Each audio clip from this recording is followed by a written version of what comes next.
Hey everybody, it's Dakota from DentalPro. I am back with another video. I really apologize for not uploading for a really long time, but I promise you guys haven't missed anything. I've actually been on my summer break for the past like 3 months. So I finished D1 year and then I ended up taking the boards and I passed part 1 of my dental boards. And so that's all done and I've just been hanging out with my family and trying to regroup with them and spend as much time as I can before going into my second year, which is actually going to be happening next week. Really excited about it.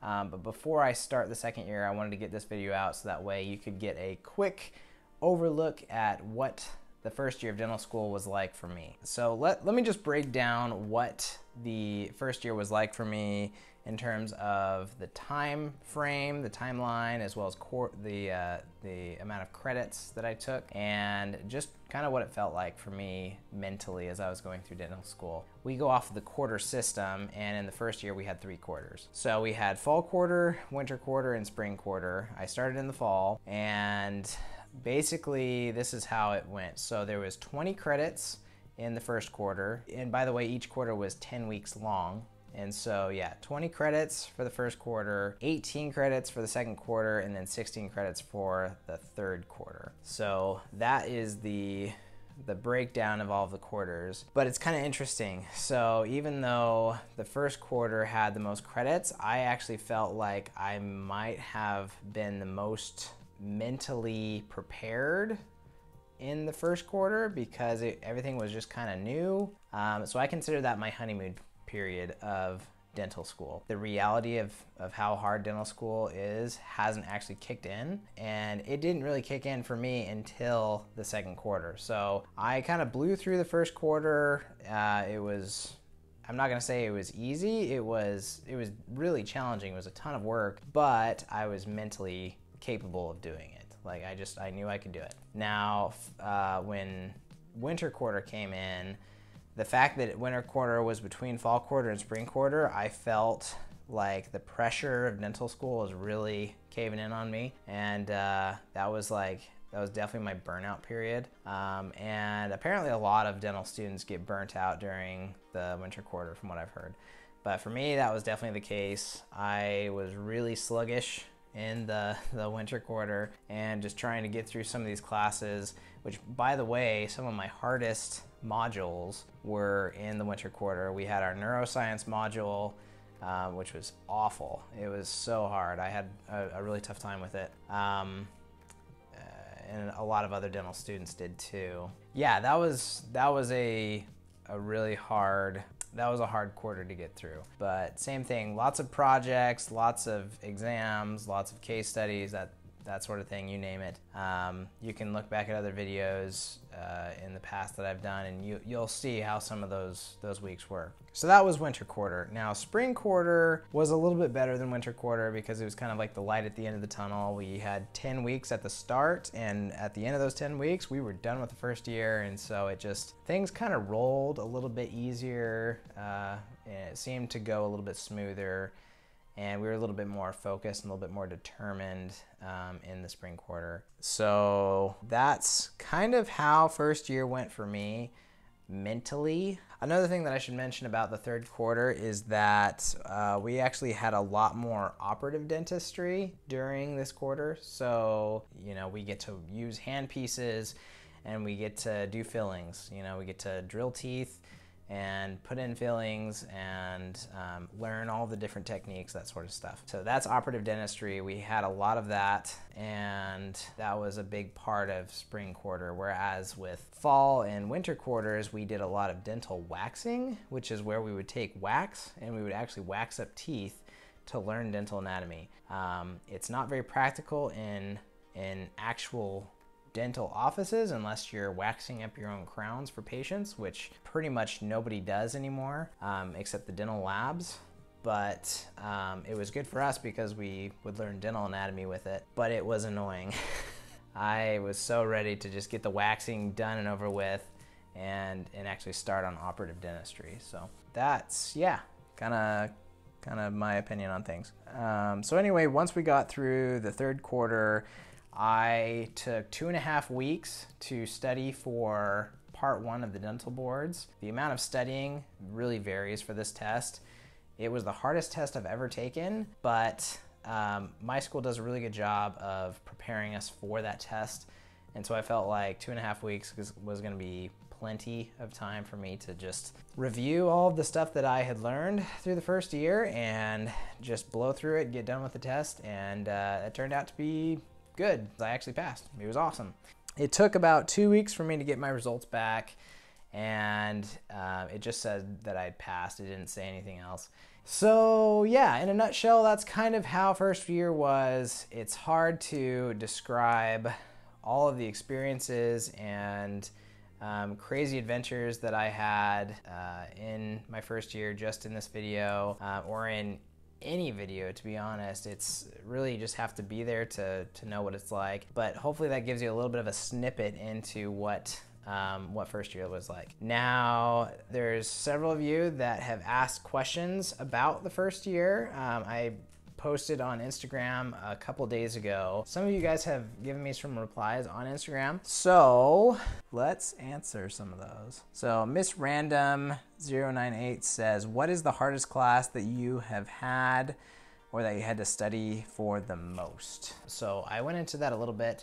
Neuroscience was, I think, one of the hardest modules that I ever took. It was 4 weeks long, and it was a lot of work. I had never taken neuroscience before, so it was completely fresh, completely new to me. And it was like, imagine taking a 4.5 credit class in 4 weeks.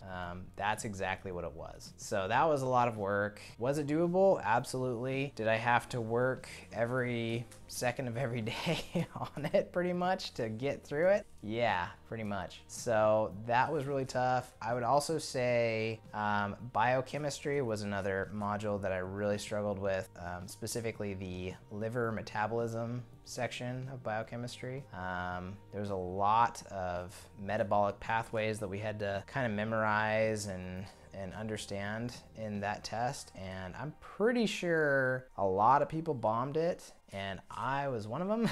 Yeah, that was tough. Did you join any organizations, and are there any that you would recommend for a D1? So I didn't join a whole lot of organizations. I joined one, which was ASDA. If you're not familiar with that, that's the American Student Dental Association. I highly recommend it. They've got a lot of good resources for dental students. So I would recommend ASDA to anybody. But aside from that, there's tons of organizations just in my school. But anywhere you go, there's always going to be other organizations that you can join. There's Academy of General Dentistry, ASDA, of course, I just talked about. There's a club for lasers, there's a club for oral surgery, there's an organization for women in dentistry. So, like I said, you name it. Yeah, if you're interested in some sort of an organization or club, then I'm sure there's going to be one out there for you. Next question, which classes did you prioritize? For me, it was just the basic sciences because that was the majority of what I had to do this first year. And every school is a little bit different, but for my school, the first year was super, super tough on getting through all of the bookwork, all of the didactics, so that way we could take part one of the boards. So almost all the time I was just studying basic sciences, except for a few choice days. So for example, I would usually have oral health science exams on Wednesday afternoon, and what I would do is I would take most of my week to study basic science, except for Tuesday night. I would actually start studying for my oral health science exams, which was 5 or 6 lectures, something like that. And I would start studying Tuesday night, and I would pretty much study all day Wednesday until the exam, and I would actually do really well on them. I think there was only maybe 1 or 2 times that I didn't get A's on those quizzes and exams. That's kind of how I did it. Catbeard 1098 says, did you struggle balancing school and family life? Honestly, yeah, sometimes, because there's a lot of stuff that you have to do in dental school, and it requires a lot of time. And so there was some times where, you know, I wasn't able to spend a lot of time with my family. So whenever I could, I did the best that I could to spend time with my family. But sometimes you just have to make it known that there's things that you have to do in school, and things have to be put on hold until you can take care of the other thing. And that's just how life goes. This is kind of an interesting one. How often do classmates end up dating? Well, I will say, I don't know how many there are percentage-wise, but I will say that I do know it happens. There's at least one couple that I know that started dating in first year. And then I actually know that there's another couple that I believe was engaged when we started dental school. So I mean, it happens, it totally does. And I've heard of other dental schools, other students that have started dating other class members as well. So yeah, it happens. As far as how often it happens, I'm not exactly sure, but yeah, you can find your significant other while you're in school.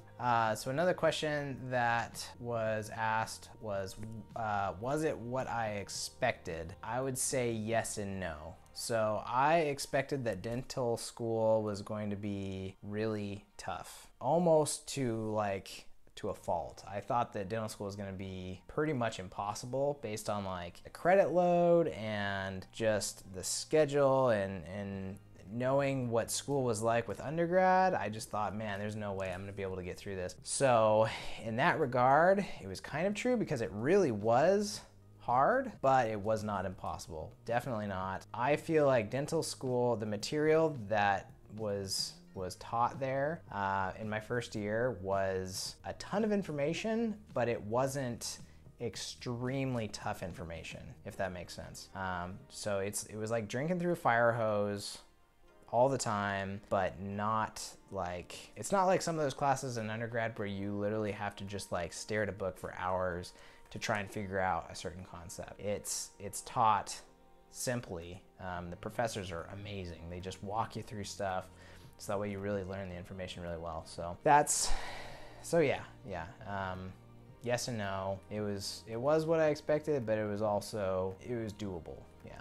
Another question that I was asked is, what advice would I give to a first-year dental student that is going in to dental school for the first time? Probably two things. I would say the first thing is don't get complacent, because if you fall behind on anything, it's really, really hard to get back on schedule. And then the second thing is, I'm kind of joking in a way, but I'm not, is know what business casual is.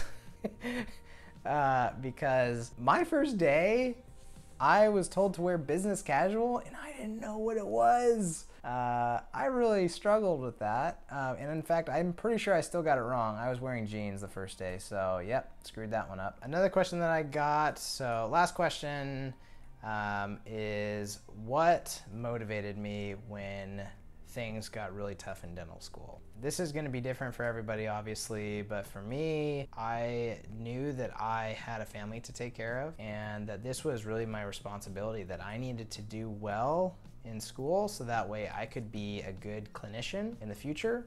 And this is my job, you know, when you're in dental school, your job is to learn how to be a good dentist. You know, you're not going to be there for 4 years, but it starts now. And that's kind of what kept me going during some of those hard weeks, was just knowing I have a responsibility and knowing that if I don't learn this information, it's going to reflect on me as a clinician. I am not going to be able to help people in the way that I was meant to help people, and it was motivating for me. So yeah, I think that's about it. If I missed any of your guys' questions, or if you guys post on my Instagram after this video has been posted, I'll try and answer your questions just on a one-on-one basis.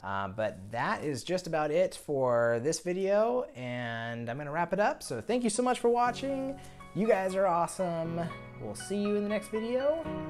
Keep living the dream.